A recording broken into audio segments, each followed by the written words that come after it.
परिचय थोडंसं हसवलं नाही खूप वेळापासून, तर याच्यावर आहे तरी सुद्धा मी तुम्हाला सांगते की शिकवतात वास्तुशास्त्र पण वाचते वास्तुशास्त्रामध्ये त्यांचं चांगलं कमांड आहे. अनेक वास्तुशास्त्राचे ते ऑनलाईन अभ्यास वर्ग घेत असतात आणि एक कुठला ते आता कशावर आहे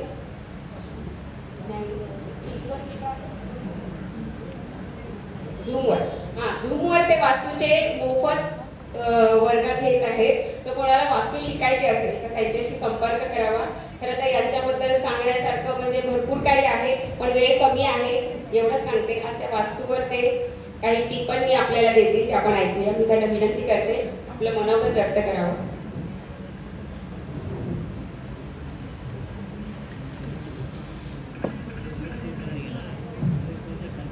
श्रीराम समर्थ. नमस्कार मित्रांनो, माफ करा मला वर्गात म्हणायची सवय आहे, कारण रोज वर्ग असतात. तर उपस्थित सर्व बंधू भगिनींनो, ज्येष्ठ श्रेष्ठ आचार्य, सभापती, सभस्त मंडळी आणि आदरणीय दादा यांना शुभेच्छा व्यक्त करून आपल्या ऋषी परंपरेला वंदन करून आपल्या वर्गाला सुरुवात करूया. सगळ्यांनी ताट बसायचंय, सगळ्यांनी ताट बसायचंय. ओके, हात असे करायचे. सगळ्यांनी बसला तिथे हात वरती करा आणि जोरदार टाळ्या वाजवा. Okay, yes, so great. आणि हात जोडायचे. सगळ्यांनी एक गोष्ट मी सगळ्यांनी विनंती करू, ऐकणार असाल तर माझी अशी इच्छा आहे, हे खरं आपण एका मंदिरात आलोत, आपण ज्योतिषशास्त्र वास्तुशास्त्र ऐकण्यासाठी आलेलो, तिथे संवाद होतात, चर्चा होतात. तर मित्रांनो, आपण खरं तर माझा विषय आहे उपाय. पण उपाय किंवा आपण कोणतंही शास्त्र जेव्हा भारतीय हिंदू परंपरेतलं शास्त्र ऐकायला येतो तेव्हा आपण चपला काढून आतमध्ये आलं पाहिजे, चपला काढून बोललं पाहिजे आणि चपला काढून ऐकलं पण पाहिजे. कारण आपण घरामध्ये चपला, वास्तुशास्त्रामध्ये शूज स्टँड कुठे असावं असं जेव्हा विचार करण्यात आलेला आहे, तर एक गोष्ट सांगितलेली की घराच्या आजूबाजूला म्हणजे दरवाजाच्या आजूबाजूला कुठे शूज स्टँडच असू नये, कारण दरवाजापासून लांब असावं. याचं महत्व आहे. आणि हे जर ज्योतिषशास्त्र झालं, वास्तुशास्त्र झालं, हे वेदांग आहे. आणि वेदांग आपण चपला घालून बोलतो. मित्रांनो लक्षात ठेवा, हाच मोठा वास्तुदोष आहे. तर सांगायचं तात्पर्य, खरं मी माझ्या याला सुरुवात केली व्याख्यानाला बोलता बोलता, कारण माझ्या अभ्यासाला सुरुवात होण्यापूर्वी मी अशा खूप चर्चा करत असतो आणि ती एक मेजवानी असते वर्गातली. तर मी याच्यावरती बोलतोच. आधी प्रार्थना करून आपण सुरुवात करूया. सगळ्यांनी हात जोडायचे, 3 वेळा ओंकार म्हणायचे, चपला सगळ्यांनी काढायच्या. कारण एक लक्षात ठेवा, ओम इथे एकाक्षरम ब्रह्म. ओम हे एक अक्षर ब्रह्म आहे आणि एकाक्षर ब्रह्माने देखील आपलं जीवन सर्वार्थाने परिवर्तन झाल्याशिवाय राहत नाही. So great. 3 वेळा ओंकार म्हणायचा.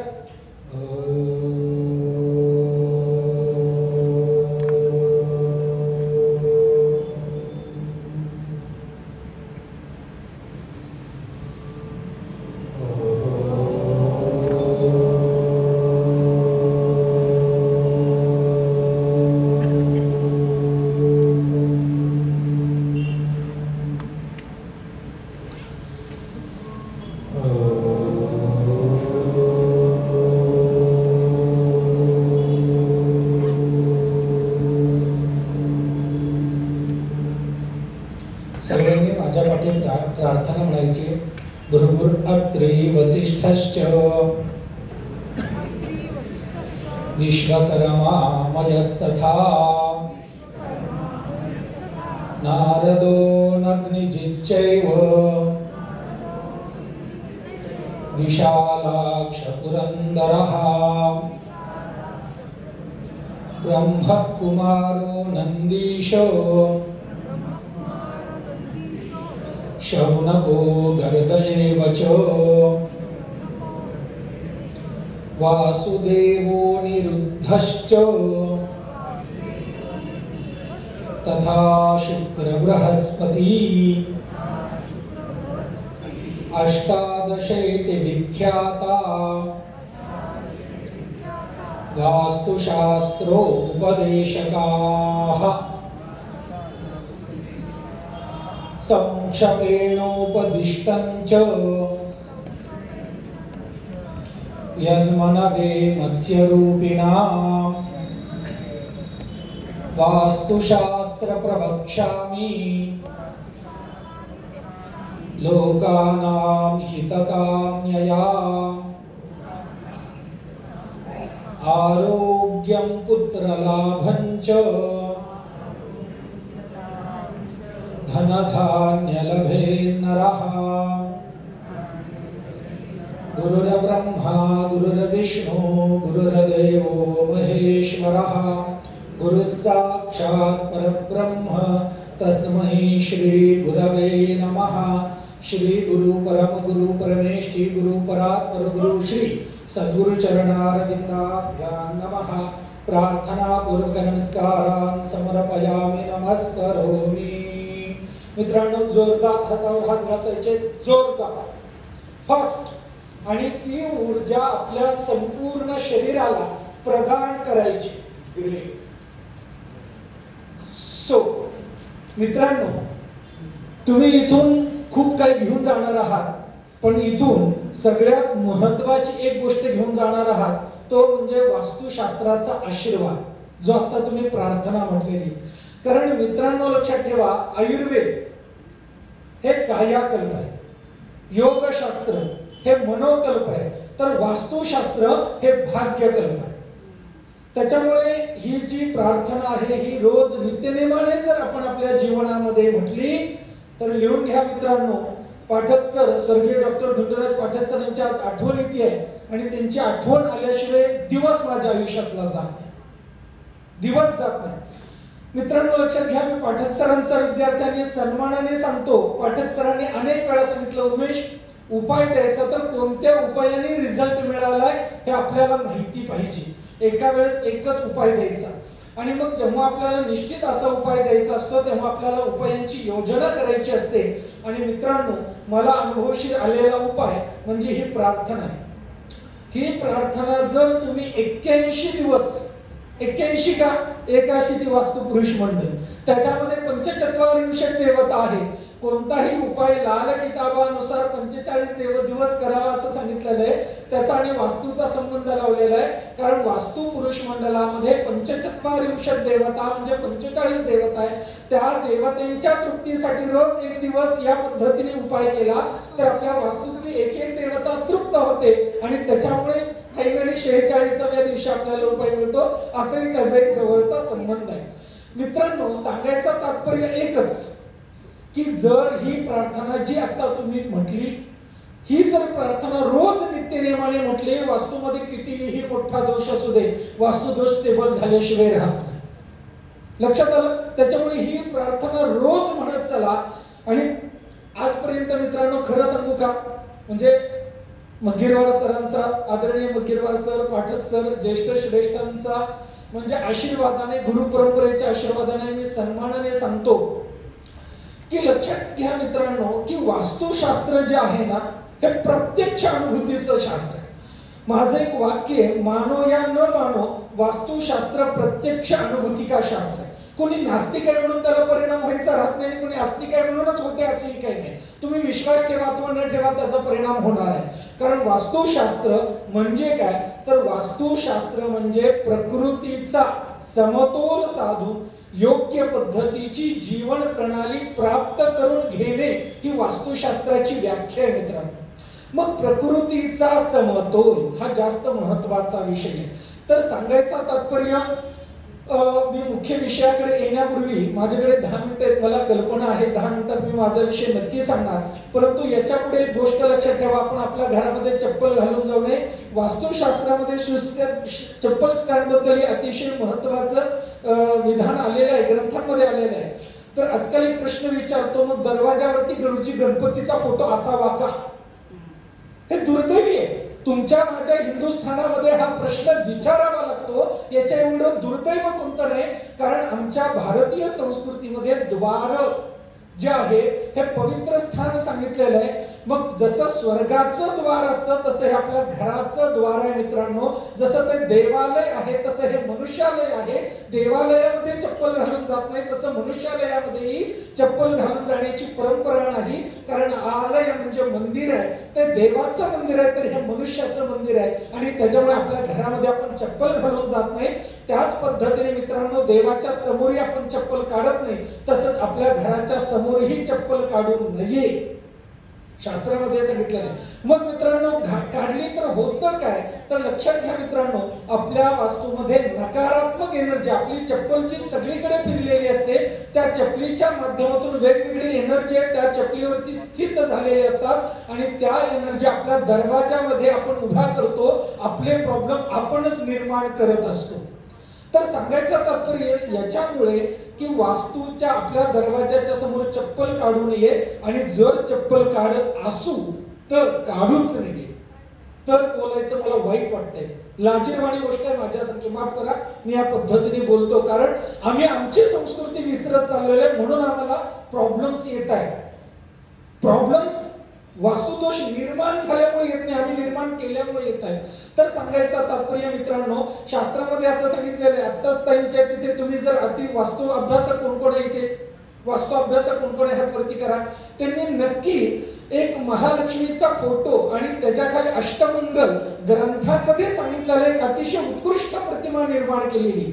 मित्रांनो वास्तुशास्त्रामध्ये द्वारलक्षण अध्यायामध्ये वास्तुशास्त्रावरती कोणते शुभचिन्ह असावे याच्याबद्दल विस्तृत अतिशय सुंदर वर्णन आपल्याला सापडतं आणि त्या पद्धतीने ते बनवलेलं आहे. आणि असा फोटो म्हणजे दोन हत्ती भगवतीला स्नान घालत आहेत आणि त्याच्यामध्ये भगवती बसलेली आहे अशी मांगलिक प्रतिमा जर आपण आपल्या द्वारावरती लावली तर मित्रांनो द्वारवेद असतील कोणतेही, मग विधिश म्हणजे द्वारवेद सगळ्या प्रकारचे, कोणकवेद कीलवेद स्तंभवेद म्हणजे सगळे द्वारे तो रथिया विद्ये भवेत सर्व कुलक्षय असे सगळे विविध वचन सांगितलेले. तो या सगळ्या द्वारावरती मास्टर उपाय जो आहे तो अष्टमंगल पट्टी आणि हे शुभचिन्ह आहे आणि ते आपल्या द्वारावरती लावावं असं शास्त्रामध्ये सांगितलंय. आणि आपण जर माफ करा सगळ्यांची माफी मागून निर्लज्जासारखं जर आपण द्वारामध्ये चप्पल काढत असू आणि इकडे डॉक्टरला वास्तुतज्ञाला पैसे देत असू आणि जर रिझल्ट आला नाही तर त्याच्या नावाने शंख करत असू तर मित्रांनो तो अधिकार आपल्याला कोणीही दिलेला नाहीये. तर ह्या गोष्टी जर व्हायच्या नसतील तर आपल्याला आचरणामध्ये परिवर्तन केलं पाहिजे, आपल्या आचरणामध्ये व्यवहारामध्ये बुद्धीमध्ये परिवर्तन केलं पाहिजे. आणि लक्षात घ्या माझं चॅलेंज आहे तुम्हाला, तुमच्या आचरणामध्ये परिवर्तन झालं, एखादा वास्तुदोष असला म्हणून बिघडत काही नाही, तो वास्तुदोषाचा परिणाम तेवढा प्रभावकारी ठरत नाही. कारण वास्तुदोष म्हणजे काय मित्रांनो, वास्तुदोष म्हणजे 5 तत्व. आपलं वास्तुशास्त्र हे 5 तत्वांवरती आधारलेलं शास्त्र आहे आणि 5 तत्व जेव्हा बिघडतात तेव्हा वास्तुदोष निर्माण होतो. आणि 5 तत्व म्हणजे लक्षात घ्या मित्रांनो, वास्तूत जसे 5 तत्व आहेत तसे आपल्या शरीरामध्ये 5 तत्व आहेत. शब्द स्पर्श रूप रस गंध हे 5 गोष्टी आपल्या शरीरामध्ये म्हणजे आपण दुरुस्त केल्या व्यवस्थित केल्या तर आपल्या शरीरा म्हणजे आपल्या व्यक्तिगत शरीरामधले वास्तुदोषी दूर झाल्याशिवाय राहत नाही. त्याच्यामुळे शब्द चांगले ऐका, स्पर्श व्यवस्थित करा, रूप जे आहे चांगलं पहा, नाहीतर वेडेवाकडे सिनेमे वेडेवाकडे मालिका जेवण करताना पाहिलं तर मित्रांनो लक्षात घ्या वास्तूमध्ये दोष निर्माण होणार आहे. चांगल्या गोष्टी ऐका आणि चांगल्या गोष्टी ऐकण्याच्या पूर्वी चांगल्या गोष्टी बोला. काहीने काय होणार आहे, शब्द चांगला होणार आहे. शब्द कशाचा कारक आहे, वायू तत्वाचा कारक आहे. वास्तू मधला वायू तत्व आपल्याला सुधारणार आहे. शब्द स्पर्श पृथ्वीचं कारक आहे मित्रांनो. कधीतरी मुलं आल्यानंतर काय रे किती वेळ गेला होता असं म्हणण्यापूर्वी डोक्यावरून हात फिरवा, अरे काय रे आज थोडा वेळ झाला. स्पर्शाने वास्तूतला पॉझिटिव्ह एनर्जी वाढवा, पृथ्वी तत्व स्टेबल होतं. कर्ज बाजारी पण डिप्रेशन टेन्शन इत्यादी सगळ्या गोष्टी तुमच्या क्षणार्धात नाहीशा होतील. शब्द स्पर्श रूप मित्रांनो लक्षात घ्या, जर तुमच्या वास्तू म्हणजे कोणतेही आकार याच्यामधली असली तर आपल्या लक्षात घ्या मनामध्ये आकाराचा परिणाम होत असतो. वास्तुशास्त्रामध्ये जमिनीचे विविध आकार सांगितलेले आहेत. वास्तूमध्ये कोणत्या आकाराचा फोटो लावावा हे देखील सांगितलेलं आहे. माझ्याकडे वेळेची कमतरता आहे तर हे 5 तत्व खरं तर मी अजून पूजा वगैरे याच्या संदर्भातूनही बरंच पॉइंट विचारात ठेवलेले पण तेवढा वेळ नसल्यामुळे मी तुम्हाला हे फक्त सांगतो.